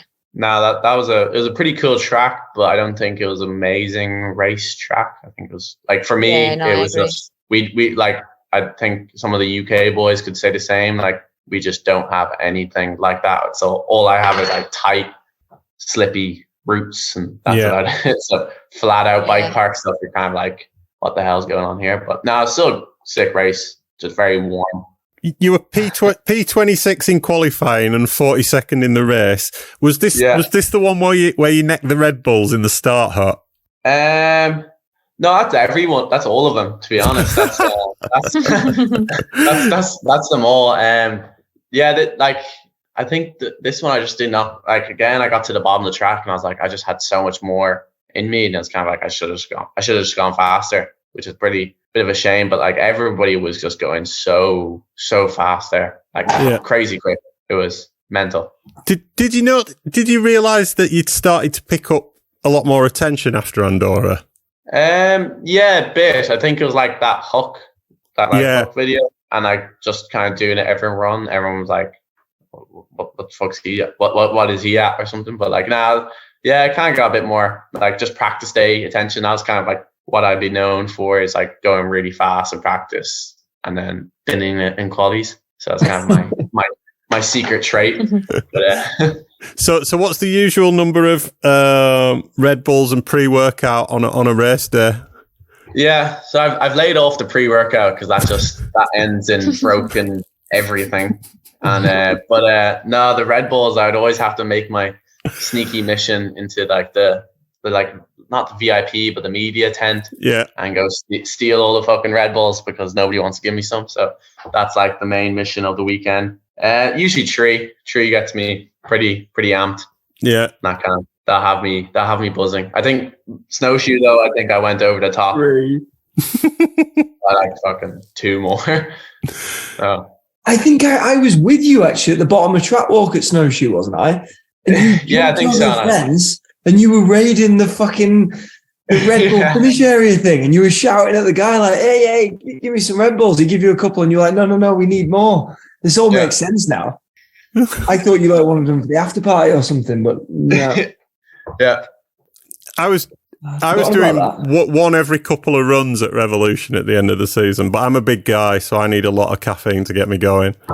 Yeah. No, it's once you get started, you can't, like, I think I have about nearly like 50 cans in my room now from Red Bull, so I don't think that's going to last a week. Maybe 2, I'd say. Depends how much. If it's an easy week, so I might have to hold them again for another refill. But yeah, it just gets me. I like to be pretty amped up for racing. Yeah. Does the job. Cool. So Irish national champion again, but first time as an elite. How proud are you to wear the sleeve? Yeah, that's one thing I wanted. I was like, I want that. I want the sleeve. And that was kind of the main goal. And especially like it was pretty cool to like finally have it. So, and I didn't think I'd like, when I finished juniors, I was like, oh, that's probably the last time I'm ever going to do it because all the boys were way quicker than me. I was like, there's no way I'm going to be catching them. So I was like, I didn't think I'd be champion again, like back to junior. So it's pretty nice to have it again, represent. Cool. Pretty sweet. Well, on to snowshoe. I was there, so I know how slippy it was. We've got Greg Minnaar on the podcast saying that they are the greasiest conditions he remembers at a World Cup. You took a big slam in practice, but you got up and went P8 in the time training. Were you feeling like you were hitting a new level that weekend? I think it was more, like I was kind of just, like crashing isn't, like I'm touching wood right now, but crashing is kind of like, I think it's more, it's my tradition to have a big hugie every practice day. And I had a good few big ones there. As funny as that sounds, that used to be my thing as well. If I was going into a race run having not crashed, I'd always be like, oh, fuck. Yeah, what's going on? I've got a little bit older, a little bit less bendy now, so I try and avoid it. Is that oh fuck because it's going to come in the race run? No, I don't know. And usually when I crash, somebody always gets it on video, so it's pretty, like, it's always like if you don't get a good photo or of reels or something, like everyone loves crashes, so it's like why not? Like Leo Gang, I had so many huge. Well, that was kind of after a while. In Leo Gang, I had like a massive one every run, so I was like, this is enough now. But snowshoe was snowshoe. There's a few big ones, but it was so slippy, fall and just slide, so it was okay. Beside the rock gardens, you didn't slide there. No. They're brutal. Okay, so fast forward a day, and you were 5th in qualifying, which is obviously outstanding. You sat at the top the following day, and the only riders left, Loic Bruni, Bernard Kerr, Thibaut de Prella, and Omri Piron. Do you remember? I spoke to you before you run. Do you remember that? A little bit. I was kind of just so freaked out at that stage. Like I was. Well, I wound my window down in my hire car on my way back to the pits, and I just shouted. Yeah. I just said, "Don't do anything different. You've got the pace. Do the same thing." Everybody was rooting for you to do well. How were you feeling at the top before the run? Yeah, like I was in the pits, like with lads warming up, and that's when I had my first Red Bull. And I was like, that kind of that was the start of it. I had one then on the turbo, and we headed over, and I was like, do my warm up, and it's like. I think I seen Loris Vergier go in for his run. And when I seen him go up for his run, I was like, holy shit, he's going before me. I freaked out and just started sculling cans. Like I think I had like 3 in the space of 2 minutes because I was like, my arms feel tired. I need energy. I was like fucking freaking out at the medical tent and like beside the medical thing, just like what the fuck's going on? And then I was pretty pretty weird moment, but like it was cool being. And then I went into the gate super early because I forgot about how big the gaps are for the last or the top 5 or top 10. Yeah. So I was sitting in the gate like straight after Andreas. So I was sitting there like what the fuck do I do now? Just waiting for the clock to go down. And like the crowd are kind of quiet. So I was like shouting at them to make a bit of noise because it was quiet, and I'd start freaking out if it was quiet. So they were like cheering me on. I was like, okay, this is. Then I got into the zone. It was pretty kind of into the zone. So yeah. So onto the run. You held it together. The track was gradually drying up. Yeah. You were 1.5 up before a bit of a mistake in the rock garden, which cost you some time, and finished 4th. Happy with the run? Yeah, the run was like, I think like I could have gone quicker in some parts, but also you could crash so easily. And like my main goal was like get a good top section, and then if like get a good top and get some like good splits, and if I crash, at least I was going for it. Or something. I didn't want to come down to the bottom and be like not I'd be happy with a 20th or something, but like to be 5th in qualities, you'd want to back it up. Yeah. No, and nobody told like loads of people didn't think I was gonna do it. So I was like, just do it. Like, and then I kept on going down, made it past each section. I was like, holy shit, I'm still on the bike. Keep going. Like, even to myself, I was like, no way. I was getting through bits that I completely just couldn't get all week. Got it perfect. And I was like, keep it going. Let's go to the next one. So I was like, I was pretty crazy with that. And I think I sprinted pretty hard at the top, so I was fucked the whole way down. I was wrecked. I just pedaled wherever I could. Yeah, I do have to say, I missed out on finals. I was 61st in the quali, which I was fairly relieved about because of the conditions. But as a result, I spent the morning of finals day on the track in the bottom section. And there were only a few riders who got that bottom section nice in their practice runs, and you were one of them. It did stand out that you were riding well. Yeah, it's like it was pretty like tough, but like slippy, techie conditions. I was like, that's like what I'm used to. So I was like, it's like okay, fair game. Like finally we have something close. I think Bernard said the same thing as well. He was like, he's used to that stuff as well, so it's helped him out there as well, which was pretty sick. So tell us a little bit about that buzz on the podium, because obviously it was probably an experience you potentially weren't expecting. How was that for you? Yeah, it was pretty, like, again, just like I was like the whole time just like, what the fuck? Like even cycling back to the pits after getting off the chairlift, like everyone just going mental. I was just like, okay, I need to cycle by myself. Like this isn't processing at all. It's like okay, I need some chill time. And even when we went into like behind the podium with all the riders waiting, I was just like, what the fuck is going on here? With like Anne-Marie, all those boys, Jackson. It was just like, it was pretty surreal moment. But it was a cool feeling. Definitely a cool feeling. Yeah. I remember you were in the hot seat with Andy and someone else. I can't remember who. And there was someone coming down, and then Andy told you maybe, you're on the podium, you're in top 5 now, because someone like went behind you. And I remember your face, and you're like shocked, like you're shook, you're frozen. You're like you're staring like into nowhere for like 10 seconds, and we were laughing so hard at your face. We were like, oh no, he can't believe it.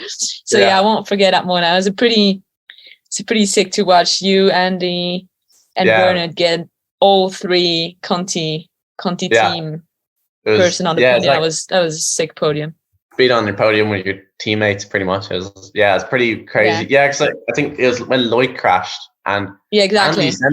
Andy said it to me, and I was like, fuck off. Like I didn't believe him. I was like, there's no. I even though I came down in second, like with the run, I just couldn't believe it. I was like, what? Nah, stop.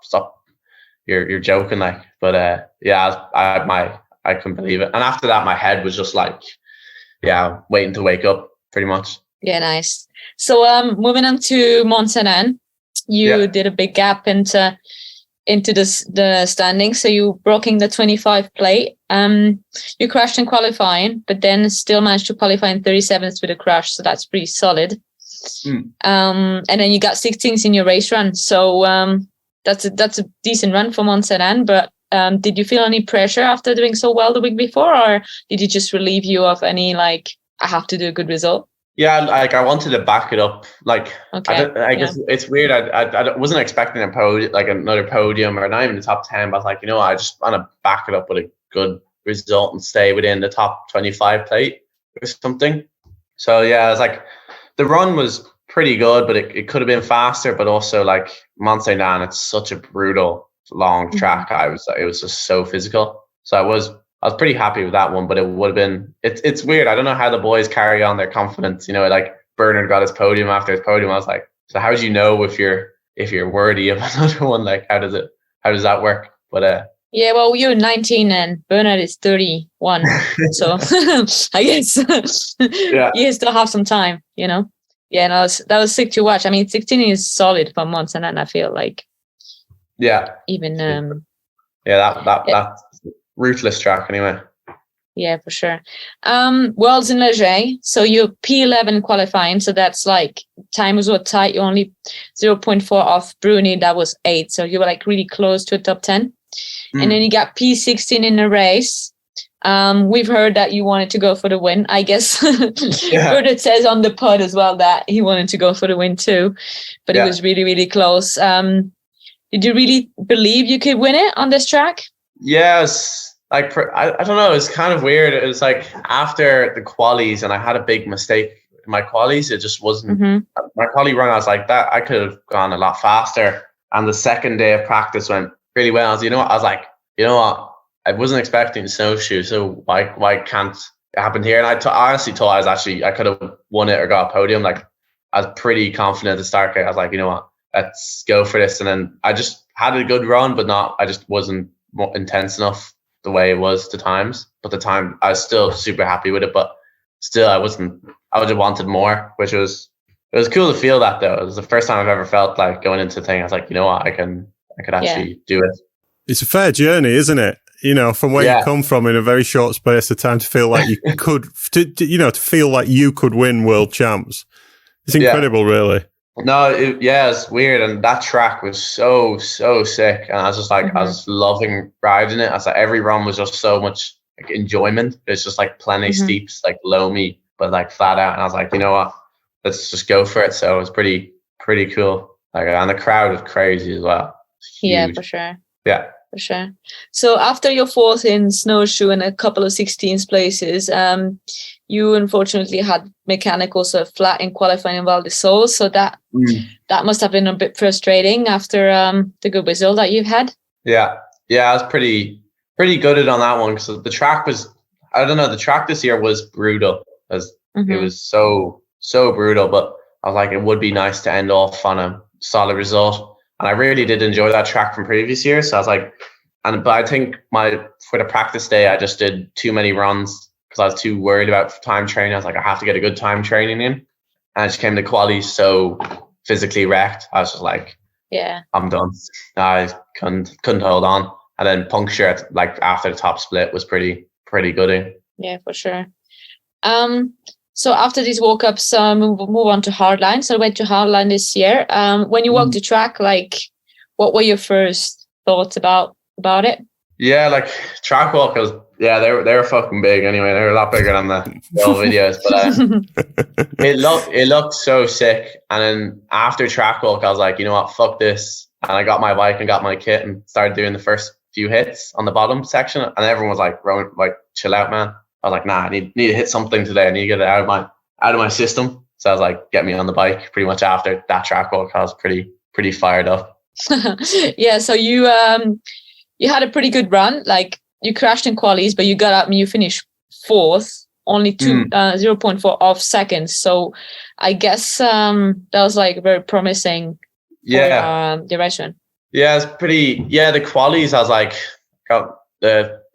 top section. I was like, this prime crashed literally on the first split, but I was like, I could get a full run in. I was like, I know the jumps you can only hit a certain speed, but it's the bits in between. I was like, it's just like a normal World Cup then. Just once you get the jumps done, it's an actual race. You had to look at the lines and stuff, which was pretty sick. That's why I loved about it. So I was like, okay, maybe we're on for a good result, which was pretty cool. And like, yeah, it was a sick track. I really do like it. So you crossed the line with the old chain off, am I right? Yeah, I lost it in the last woods. It's weird because I've never lost a chain like that. It's just last flat section on the woods. I think I must have pedaled and it just popped off. So the whole end section, I couldn't pedal. And I thought I was going to case the shit out of one of those jumps because usually you have to sprint. Yeah, obviously. But, yeah. I like somehow just got over it, but I was so close to a podium. I was pretty not gutted, but I was like, yeah, that was a lot of money. Yeah. So but you look like you were right at home on these big jumps. Like you look comfortable and one of the first guys to hit them all as well. So is that the case? Yeah, they're just like the lads built them all so well. So like some of them you just went as fast as you could and that's all you could do. And it was pretty sick. I think it was the medal ramp. You had to like judge your speed. Mm-hmm. And I wouldn't say I'm the best at judging speed. So when I hit it first, I went to flat. I don't know how I saved that one, but I literally went to the end of the landing in practice. So I was kind of like the one jump. I was kind of a bit, because you have to like slow up for it and wasn't very good at those kind of things. So I noticed you weren't wearing any gloves at all at Hardline. Is that something like a personal thing that you prefer? No, I actually lost my gloves and I just didn't have any. I was like, yeah. Everyone was like that. They're like, you've gone gloveless now. I was like, no, I just can't find them. I think Jack just headbutted the screen then. Yeah. I genuinely fucking love it. Like, it actually reminds me of when I was 19, 20 years old, where all these small things that so many people nowadays are getting so obsessed about, like data acquisition and bullshit. He doesn't give a shit. He just wants to ride his bike past down the hill. I love it. Yeah, it's like, I think in qualies, when I crashed in qualies, I like punched a bank like full of like that sloppy fucking mud. And I was going into the first step down that metal ramp. My hands were just sliding on the bars because it was just slime. And I was like, just before, I was like trying to rub off the mud on like one hand. It was so dodgy. Every time I pulled up, it'd slide. Oh, I'm crying. Yeah, I was like, everyone was like, oh, you've gone gloveless now. I was like, no, I just can't find them anywhere. I thought I packed them. I was like, just gone. Absolutely amazing. The best thing we heard on the pod. Yeah, or it's like I kind of did something similar in snowshoe for my qualies. We all got like new shoes from Crank Brothers, and I put in like the cleats in the last minute, and I fucking put them in all arseways, like bending off to all different directions because in a rush. So in that qualies runs, I just kept on clipping out because they were just all fucking janky. Yeah, things like that. I'm kind of, as long as the bike rolls, it'd be grand. So there's a post on Instagram from the end of, I think it's the end of November. No, maybe it's the end of October. And it's you and filming with Tom Caldwell and you're pulling with one hell of a gap. Oh, yeah. Tell us a bit about that and how many bikes have you broken this season? I actually haven't broken any bikes, surprisingly. Right. I thought hopping on a carbon bike, I was like, this is it. This is how I die. But yeah, because like the new even like because it was a prototype bike, so like prototypes are like, if it breaks, we'll fix it. But yeah, I never broke one. And then I remember I posted an Instagram video of doing this big hook, and it sat like it made an awful noise. And straight away, the New Proof boys fucking sent me a message, and they're like, "We know you broke the bike. Tell us." Stop lying. They're like, I know you broke something. I was like, I swear the bike's grand. He's like, stop lying to me. He's like, I got the mechanic to check through it. But for Tommy's video, I was like, I needed to do something good for him. So there's a few other cool clips that didn't make it, sadly. They wouldn't be allowed in the edit, but it's pretty sick. How far's that one? Do you know? 60 foot, maybe 70 foot, I think. Yeah. And you could go a lot further, but it's a really flat pedal into it. So you have to sprint into it and then like just pull. So if you had a bit more of a run-in, you'd be going fairly far down. Yeah, we were out with Tommy yesterday filming for a Vital, and he's a good lad. Shout out to Tommy. But yeah, he did mention you, and he did say it was a rowdy day when he was out with you. Did he mention the truck? He didn't actually. Oh yeah, that's the clip that didn't make it, sadly. But no way. Go on, tell us a bit about this. So I've like this old yellow pickup that I gave to my mate, just to like use for uplifts and stuff. And we're like bikes on the back, doing some drifts and stuff. And I did some pretty sick drifts. I was feeling like Ken Block. I was like, fuck yeah, I'm going to watch this, boys. This is going to be hot shit now. And I overcooked her a little bit, and the back end fucking smacked the tree pretty hard. And all the bikes went different directions around. All the bikes are in there. Oh, tidy. And two of the Irish boys are hanging on the top of it as well. Honestly, when I stopped the truck, I went to look back and I was like, no way that those boys are still there, but they held on, to be fair. Nice. We did something similar over here a few weeks back for one of our videos, and I had nightmares that night of me killing the lads because they were in the back of the truck and I was going about 50 off road, and it's like, oh, if that goes wrong. Yeah, like I've a set of St. cranks here. That one crank is at a 90-degree angle because I hit the tree that hard. It's just obliterated it. The bike's actually grand, surprisingly, but sure. Yeah. So after an amazing season like that, you know, it's the stuff of dreams, really. What are the kind of hopes and dreams now? What's the plans for next year? Yeah, so like now I was in college for a bit, but I couldn't really train, so I kind of had to put that on the back burner. So pretty much just do everything possible to get back on that podium feeling, to be honest. So actually train as much as I can, get out on the bike as much as everybody else, and I could train like everybody else, and like it shouldn't be, hopefully get the same results. So that's the plan, to be honest. Excellent. Well, look, thanks for making the time to come on the pod. I know you've squeezed us in tonight. No worries. It has been great watching you ride this season, and a lot of fun talking to you tonight. And it's great to see people with that raw spirit of, you know, just wanting to ride the bike as fast as they can, and the hooks and the lack of what's the word? Self-preservation. That's the words. Yeah. So hope you can keep it all going next season. Best of luck. Cheers, lads. Yeah, it was good crack. Absolutely, mate. Just keep doing it your way, and I think you'll go far. Yeah.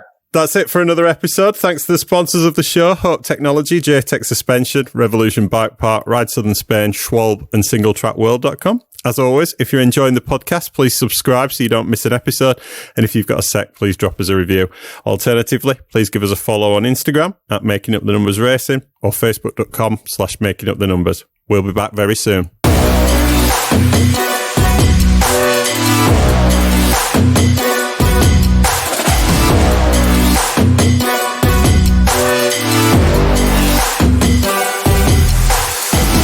This has been the Mammoth production for Making Up the Numbers.